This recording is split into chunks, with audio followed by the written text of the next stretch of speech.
नमस्कार किसान भाइयों और दोस्तों, स्वागत है आपका हमारे YouTube चैनल में, जहां हम बात करते हैं खेती, बागवानी और गांव की उन्नति की। आज का विषय है अगस्त महीने में बोई जाने वाली सब्जियां। तो किसान भाइयों, अगस्त का महीना यानी कि मानसून का समय, इस समय मिट्टी में नमी भरपूर होती है और तापमान भी खेती के लिए बहुत ही अनुकूल रहता है। इस समय में हम कुछ खास सब्जियां उगाकर बहुत ही अच्छा मुनाफा कमा सकते हैं। तो दोस्तों, इन दिनों काफ़ी सब्जियों के दामों में तेजी देखने को मिलती है, पर सबसे ज़रूरी बात यह है कि इनमें से किन सब्जियों को लगाने से हमें अच्छे भाव मिल सकते हैं, जिनसे हम अधिक से अधिक मुनाफा ले सकें। इनमें कुछ चुनिंदा सब्जियों को हमने अपनी श्रेणी में रखा है, जैसे कि किसान साथियों, मिर्च हो गया, टमाटर हो गया, फूल गोभी, करेला, खीरा, गुआर, भिंडी, इन सभी को हमने लिस्ट में रखा है। तो किसान भाइयों, वीडियो को स्किप बिल्कुल भी ना करें, इसको पूरा देखें। तो किसान भाइयों, आज हम बात करेंगे बारिश के मौसम में होने वाली मिर्च की खेती के बारे में। तो हम पहले बात करेंगे मिट्टी का चुनाव हमें कैसा करना है। तो हमें अच्छी पैदावार के लिए अच्छी जल निकासी वाली मिट्टी चाहिए। और दोस्तों, मिट्टी थोड़ी चिकनी होनी चाहिए और पोषक तत्वों से भरपूर होनी चाहिए। और खेत को अच्छे से तैयार भी रखना है, जुताई वगैरह लगवाकर, क्योंकि उससे एयर सर्कुलेशन बहुत अच्छा हो जाता है, जिससे हमारी फसल बहुत अच्छी पैदावार देती है। अब हम बात करते हैं बीज की तैयारी। बीज लगाने से पहले उसे अच्छी तरह भिगो कर रख ले, ताकि वह जल्दी अंकुरित हो जाए। बीज भिगोने का मतलब यह नहीं है कि बीज बुआई से पहले कुछ घंटों पहले भिगोना है। बीज को कम से कम 12 घंटे पानी में भिगो कर रखें। तो किसान भाइयों, मिर्च की खेती में अच्छी धूप और नियमित पानी की जरूरत होती है, लेकिन ज्यादा पानी देने से हमें बचना चाहिए। अब बात करते हैं कीट नियंत्रण की। बारिश के मौसम में कीटों का खतरा बढ़ जाता है, तो रोगों से अपनी मिर्च को बचाने के लिए हमें समय समय पर स्प्रे करते रहना है। अब हम बात करते हैं दूसरे नंबर पर टमाटर की खेती के बारे में। तो किसान साथियों, टमाटर के लिए अच्छी जल निकासी वाली और पोषक तत्वों से भरपूर मिट्टी का चुनाव करें।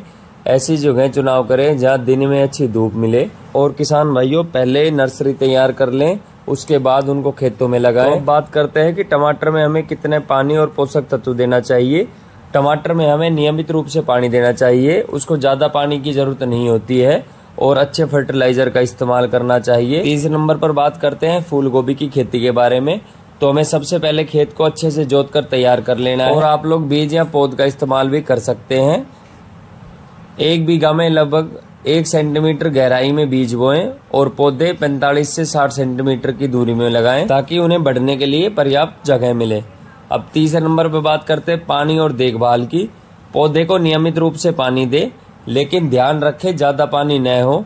जब पौधा थोड़ा बड़ा हो जाए तो उसे अच्छी खाद दे, और कीड़ों से बचाव के लिए उसमें स्प्रे पहले ही कर दे। नंबर पर बात करते हैं हम करेले की खेती के बारे में। तो किसान भाइयों, सबसे पहले हमें खेत को अच्छे तरीके से जोत के तैयार कर लेना है, जिससे मिट्टी बिल्कुल ढीली हो जाए और उसमें एयर सर्कुलेशन बहुत अच्छा हो जाए। और उसमें अच्छे तरीके से जैविक खाद मिला दे, ताकि मिट्टी में पोषक तत्वों से भरी रहे। और दूसरे नंबर पर हमें बीज के किस्मों का सही चुनाव करना है, और उन्हें बुआई से थोड़ा पहले उपचार कर लें, और 12 घंटा पहले उन्हें भिगो कर रख दें, ताकि उन्हें अंकुरित होने में कोई दिक्कत ना आए। और दोस्तों, करेले की खेती हमें मचान विधि से करनी चाहिए, जिससे हम अधिक उत्पादन ले सके। उसमें करेले की बेलों के लिए हमें सहारा लगाना होता है। अब 5वें नंबर पर हम बात करते हैं खीरे की खेती के बारे में। तो दोस्तों, खीरे की फसल के लिए भी हमें खेत अच्छे से तैयार कर लेना है। खीरे के बीज गर्म मौसम में अच्छी तरह अंकुरित होते हैं। अंकुरण के लिए मिट्टी में नमी बनाए रखें। खीरे के बीज अच्छी तरह अंकुरित होने के बाद पौधों में पर्याप्त धूप और पानी दें, और खाद और कीटनाशक का प्रयोग करें, और मचान विधि से खीरे की खेती करें, जिससे हमारे खीरे का उत्पादन बढ़ जाएगा। 6ठे नंबर पर हम बात करते हैं ग्वार की खेती के बारे में। तो दोस्तों, ग्वार की फसल के लिए हमें खेत को अच्छे से तैयार कर लेना है, जिससे मिट्टी में एयर सर्कुलेशन बहुत अच्छा हो जाए। और ग्वार की फसल हमेशा मानसूनी मौसम के बाद की जाती है। और दोस्तों, ग्वार की खेती के लिए हल्की रेतीली और दोमट मिट्टी होनी चाहिए, जिसका pH वैल्यू 7 से 8 के बीच में होना चाहिए।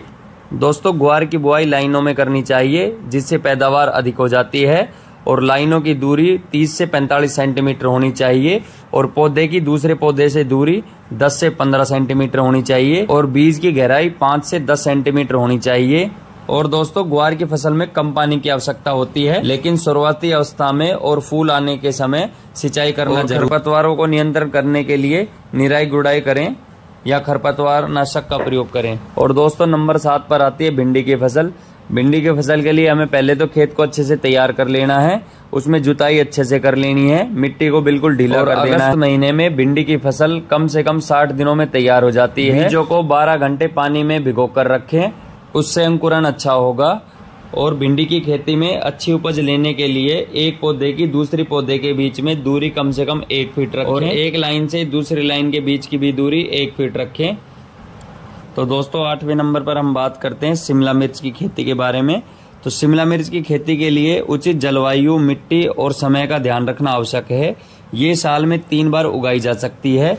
जून जुलाई में इसके बीजों की नर्सरी बनाएं और अगस्त महीने में उनको अपने खेतों में लगाएं। तो किसान भाइयों, आप लोगों को हमारे द्वारा दी गई जानकारी कैसी लगी, आप कमेंट में अपनी राय बताएं। और आप लोगों को वीडियो अच्छी लगी हो तो वीडियो को ज्यादा से ज्यादा लाइक करें, ज्यादा से ज्यादा शेयर करें। और आप चैनल पे नए हैं तो प्लीज चैनल को सब्सक्राइब जरूर करें।